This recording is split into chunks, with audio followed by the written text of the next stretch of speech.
¿Cómo están, chicos? Buenas. Vamos a iniciar el estudio hoy día de la tabla periódica. En la pizarra vemos la tabla periódica de los elementos químicos.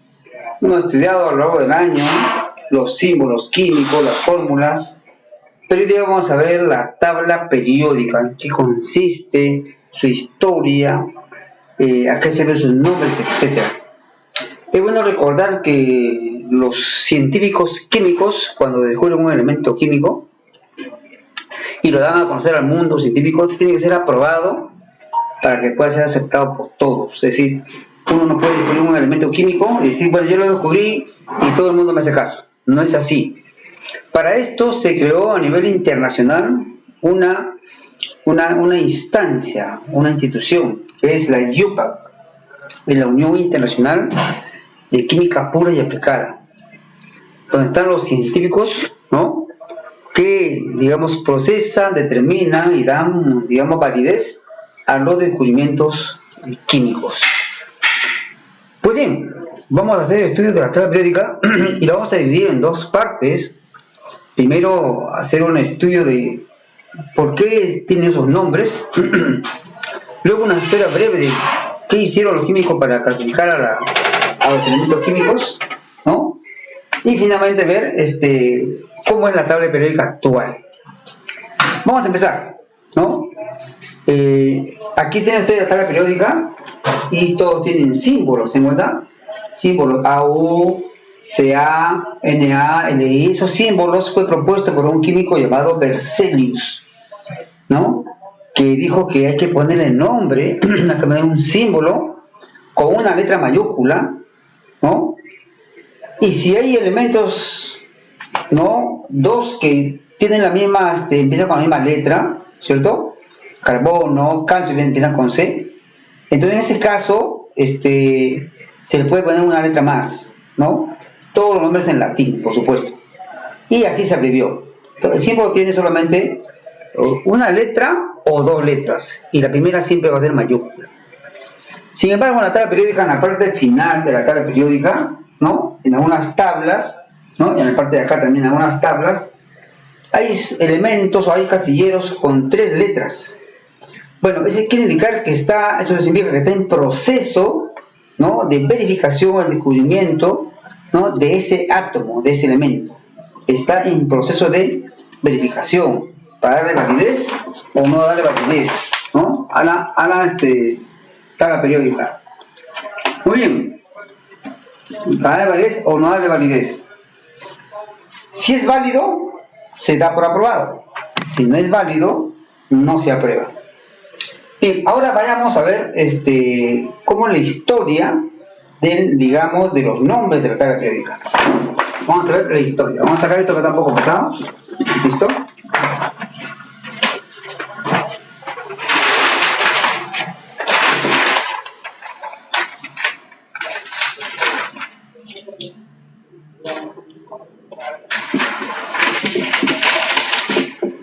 ¿Cómo se han propuesto los nombres? Bueno, a lo largo de los años, durante muchos años, esta es una evolución de los químicos, de los científicos, se pusieron de acuerdo y la Unión Internacional decía a los científicos que para darle validez a un descubrimiento tienen que ponerle un símbolo, tienen que ponerle un nombre, y ese nombre tiene que estar en base, digamos, a un nombre antiguo de su denominación en latín, o también puede ser un homenaje a un científico, un homenaje a un país, ¿no?, un homenaje, digamos, a una ciudad, ¿no?, o también a unas propiedades del mismo elemento, o también con similitudes a los planetas. Bueno, en fin, pero se tiene que poner su nombre. Y así se creó la nomenclatura de los elementos químicos, ¿no? Todos los elementos químicos tienen su nombre propio. Todos tienen nombre. Si alguien descubre un elemento, tiene que poner el nombre de todas maneras. Y está basada en una propiedad que lo caracteriza. Esta propiedad puede ser, digamos, variada, ¿no? Como repito, en homenaje a un científico, a una ciudad, ¿no es cierto?, a quien lo descubrió, ¿no?, a la propiedad también, etc. Veamos las principales propiedades. Por una propiedad, se le pone nombre por una propiedad. ¿no? Una propiedad del mismo elemento. Y así ha sido, y así conserva, y así lo han dejado. Hidrógeno, H. ¿Qué significa hidrógeno? Significa formador de agua, ¿no? Y se quedó con esta propiedad. Nitrógeno, el nitrógeno significa un olor característico. Cuando ustedes, por ejemplo, se queman un poco de cabello, ¿no? O también cuando se queman un poco de uñas, sale un olor característico, ¿no? Poco penetrante el olor, ya es símbolo que contiene nitrógeno, ¿no? Es el olor característico del nitrógeno. El bromo, ¿no? Bromo, ¿no? La propiedad del bromo es que tiene un olor fétido.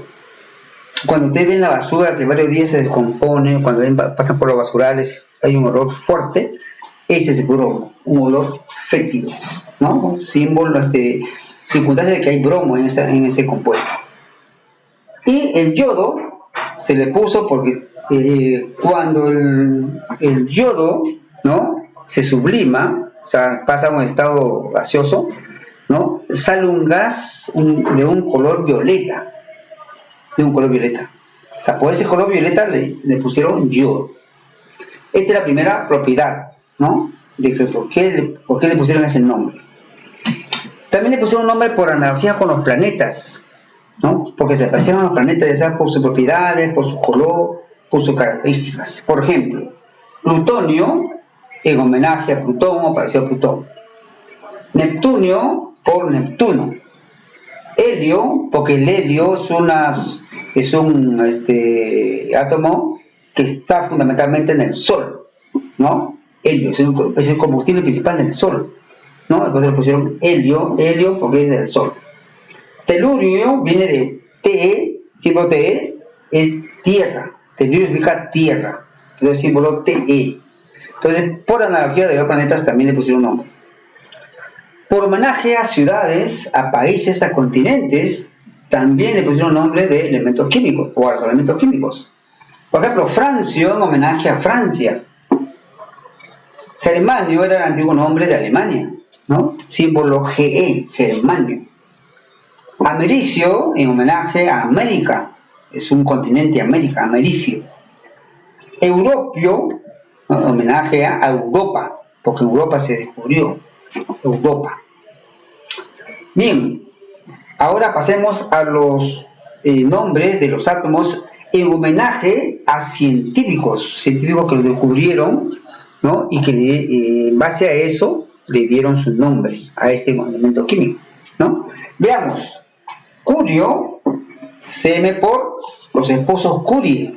Curie eran unos químicos franceses que descubrieron elementos radiactivos. El curio es uno de ellos.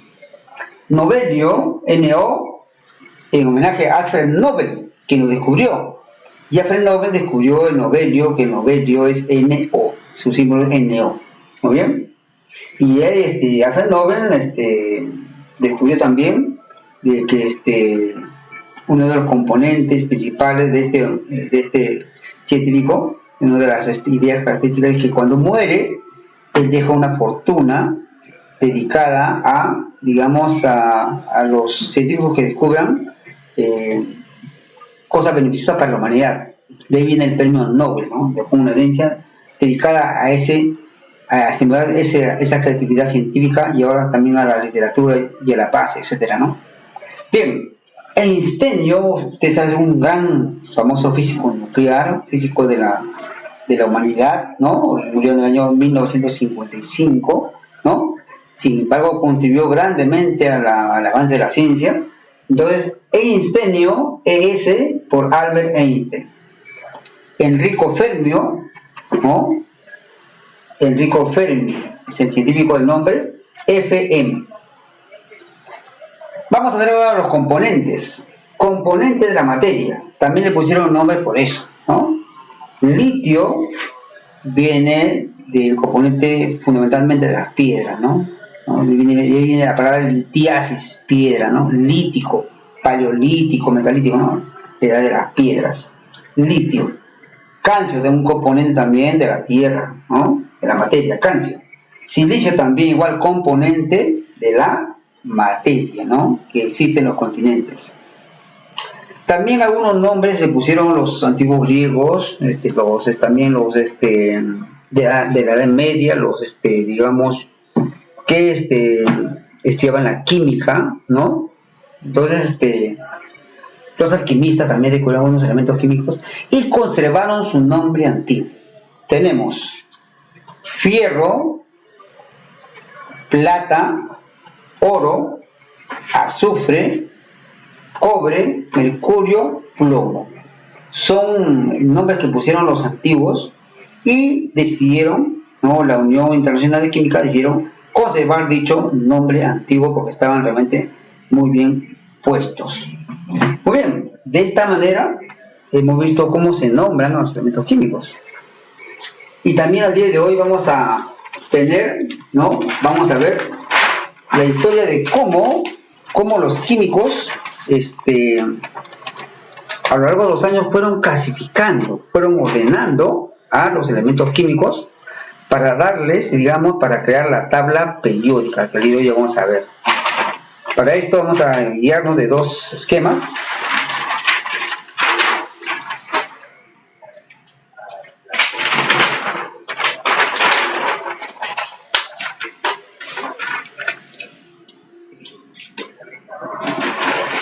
La clasificación periódica de los elementos químicos. Ahí tenemos. Vamos a ver.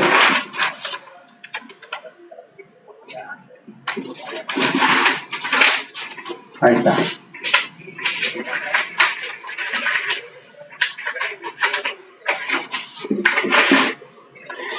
Bien, ¿cómo se dio, cómo fue evolucionando esta idea? Evidentemente que los elementos químicos fueron apareciendo y no se parecían unos a otros, pero después comenzaron a observar y unos que otros se parecían y comenzaron a clasificarlos porque iban aumentando en sus descubrimientos. Y los científicos comenzaron a idear la forma de clasificarlos, de ordenarlos para estudiarlo mejor. Uno de ellos fue, digamos, John Dalton, 1808. John Dalton, un químico inglés, los ordena en base, digamos, al átomo de hidrógeno, ¿no? Más o menos cree que, más o menos con una pelotita, con una canica chiquita, y le da el peso 1. Le dice, este pesa 1. Y en base a eso clasifica los demás. Los demás son del tamaño, más o menos, múltiplos del átomo de hidrógeno. Por ejemplo, el helio pesaba 9 punto tanto o 10 punto tanto, pues era 10 veces más grande que el hidrógeno, ¿no? En base a su peso atómico del hidrógeno. Entonces, dice, ordena los elementos en base al orden creciente de sus pesos atómicos. Por ejemplo, hidrógeno 1, berilio 9, calcio 40.1. El problema era cuando se pensaba del cloro 35.5, cómo podía saber el tamaño, ¿no? Fue una idea, digamos, buena en su momento, pero con el tiempo fue fracasando porque no es así. No se miden los tamaños por sus pesos atómicos, ¿no? No se mide por su radio atómico, ¿no? Que el día de hoy sabemos. Entonces, pero fue un intento de clasificación, una de las primeras en el año 1800. Ternard llega y lo clasifica por su brillo. Si mucho brillan, le ubican metales. Si brillan poco, son opacos, no metales. Entonces, ahí tienes el aluminio, ¿no? El fierro, el oro, la plata son metales, porque brillan, los metales brillan bastante. Y los no metales son más opacos. Bueno, esto no es así, ¿no? Porque también hay metales en estado líquido, ¿cierto? Etcétera. Entonces también no tuvo, o sea, puedo clasificarlo, sí, un grupo, pero no a lo demás. Berzelius lo clasifica en base a su comportamiento, digamos, de electropositivos o electronegativos según conduzcan la corriente eléctrica, ¿no? Entonces pueden ser electropositivos y electronegativos, pero no todos conducen la corriente eléctrica, y su teoría también fue fracasando. Llega Proust en 1815. Proust dice lo siguiente. Proust dice, todos los elementos eran múltiplos del átomo de hidrógeno, lo que decían antes, ¿no? Tomando como base lo que dijo Dalton, ¿no? El 10 es múltiplo de 1, el 5 es múltiplo de 1, pero cuando llega el cloro, el 5.5, ¿no? No puede demostrarlo. Y prácticamente también esa idea fue desechada muy pronto. 1815. En 1817, 2 años más tarde, ¿no? Llega Dobereiner. Dobereiner es un químico que empieza a estudiar de manera concienzuda, sí, la tabla periódica y los elementos químicos, y los ordena en base a propiedades que se repetían cada 3. O sea, de 3 en 3 los ordena y vean que esas cada 3 se repetían sus propiedades. O sea, coincidían y eran similares las propiedades químicas y físicas, ¿no? Y le llama las triadas de Dobereiner, ¿no? Fue el primero en que ordenó en base a su comportamiento químico, ¿no? Entonces, pero solamente llegó alrededor de 20 triadas, 20 por 3, 60 elementos químicos, le sobraban y ya no coincidían ya, ¿no? Algunas de ellas tenemos, por ejemplo, litio, sodio, potasio, ¿no? Los 3 son metales alcalinos y coinciden, tienen comportamiento químico parecido. Azufre, selenio, teluro, también igual. Cloro, bromo, yodo son halógenos, también. Calcio, estroncio, bario, todos tienen más 2, ¿se dan cuenta? Y coinciden y tienen comportamientos parecidos, pero solamente pudo ordenar más o menos 20 nada más. En 1859 llega Newlands, hace un estudio mucho más amplio y amplía este comportamiento a 8, ya no solamente que 3, sino cada 8 los ordena y dice que el comportamiento es parecido y le llama las octavas de Newlands, se le conoce, ¿no? ¿Está bien? Dice que ordena en base al orden creciente de sus pesos, ¿no? Atómicos agrupándolos de 8 en 8, le llamó octavas. Acá está: hidrógeno, litio, berilio, boro, carbono, hidrógeno. Y cada 8, ¿no? Cada 8 se repetía y coincidía en sus características. Por ejemplo, acá tienen litio: 1, 2, 3, 4, 5, 6, 7, 8. Sodio, coincide y se repite sus características. 1, 2, 3, 4, 5, 6, 7, 8, coincide y se repite, y así comienza a ser. Parecido a lo que hizo Dobereiner, pero igual, había elementos químicos que no coincidían con ninguno de los comportamientos de las octavas, no encajaban todos. Hasta que en 1869 el químico ruso, ¿no? Mendeleev, ¿no? descubre la tabla periódica. ¿Qué es lo que hace Mendeleev? Sencillamente algo fácil y práctico. Prepara tarjetas, ¿no? Tarjetas, es decir, en su casa comienza a colgar pitas, ¿no? Pitas paralelas, ¿no? Y comienza a colgar, digamos, tarjetas, prepara tarjetas y lo comienza a colgar, ¿sí? Lo comienza a colgar comparando las propiedades físicas y sobre todo el comportamiento químico, ¿no? Y el peso atómico, lo comienza a comparar, ¿no? Y comienza a ordenar, ¿cierto? Y lo que no podía lo dejaba afuera, para otro tipo de ordenamiento. Y así fue ordenando y fue descubriendo la tabla periódica. Y lo ordenó en metales y no metales, en gases nobles, etc. Y los que no coincidían con ninguno de ellos los sacaba fuera de la tabla y también los ordenó de tal manera que obtuvo realmente, increíblemente, que casi todos los elementos los pudo ordenar, dejando unos espacios vacíos para aquellos elementos químicos que todavía se pudieran discutir después, y efectivamente coincidía. Entonces, eso es lo que hizo Mendeleev. Prepara tarjetas y para cada elemento describe sus propiedades, ¿no? Luego los compara, los ordena, ¿no? En base a su peso atómico y descubre la tabla periódica, ¿no? Lleva la propuesta a IUPAC, a la Sociedad Internacional de Química Pura y Aplicada, y aprueban su descubrimiento. Por otro lado, en otro lugar, ¿no?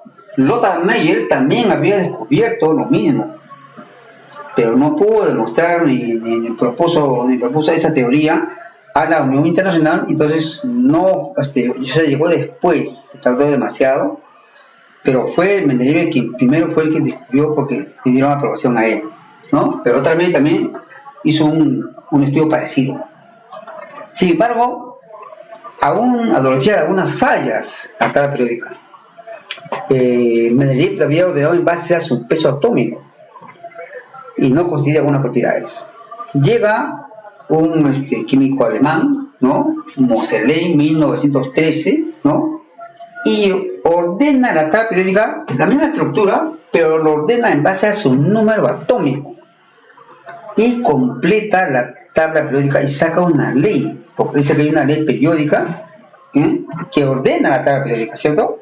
Entonces, Moseley, ¿qué hace? Perfecciona la tabla periódica, lo perfecciona, ¿no? Lo ordena a los elementos en base a su número atómico y saca una ley. ¿Qué es la ley? Que las propiedades que tienen los elementos, ¿cierto?, químicos, dependen de su estructura y varían en función de sus números atómicos. Ya no varían ya en base al peso, sino en base al número atómico. Y es el número atómico que hemos venido trabajando, chicos, a lo largo de todo el año, ¿no? Con el número atómico hemos sacado la configuración electrónica. El número atómico es realmente la forma como se caracteriza a los elementos químicos, ¿no? Prácticamente es la que va a ir variando en su comportamiento en base al número atómico. Esa es la ley periódica.